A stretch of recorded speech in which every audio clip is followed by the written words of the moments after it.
So first of all, I'm going to refer you to an article on the website with our hand-in-hand. She's a pediatrician and an instructor, Pamela Oatis.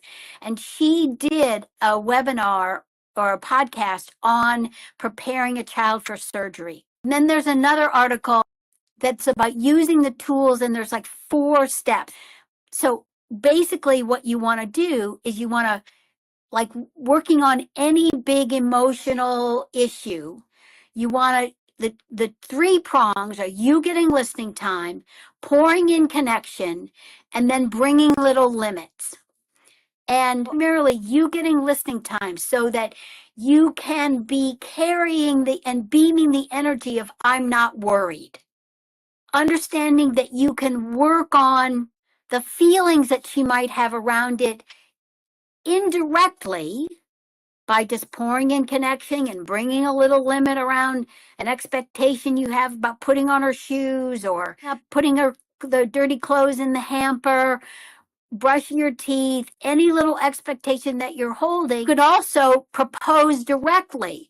You know, the little limits can be about anything, but if you want it to be directly around the surgery, you can propose, you know, sweetie, next week we're going to the hospital, we're going to the doctor, and you're going to get surgery.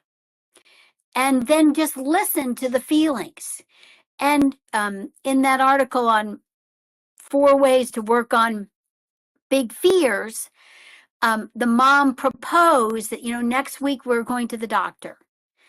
And her daughter had such big feelings about going to the doctor that just that, in that article on 4 ways to work on big fears, the mom proposed that, you know, next week we're going to the doctor.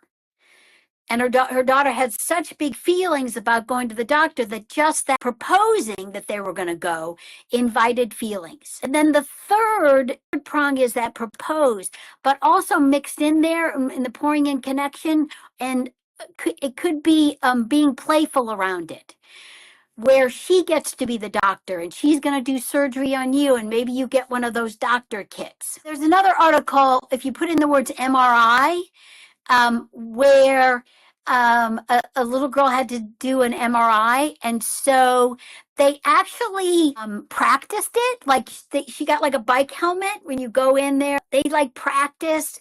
They, you know, and they would be very playful about it and they'd get the giggles. So then actually what happened is that she went in the MRI. She didn't have any sedation, and she fell asleep, because they had worked on the feelings around it, with practicing it, with wearing this helmet, with maybe, you know, like sliding under the bed, like, so that feeling of you know, that feeling of being closed in, or, you know, like making a tent out of a blanket and sliding in there.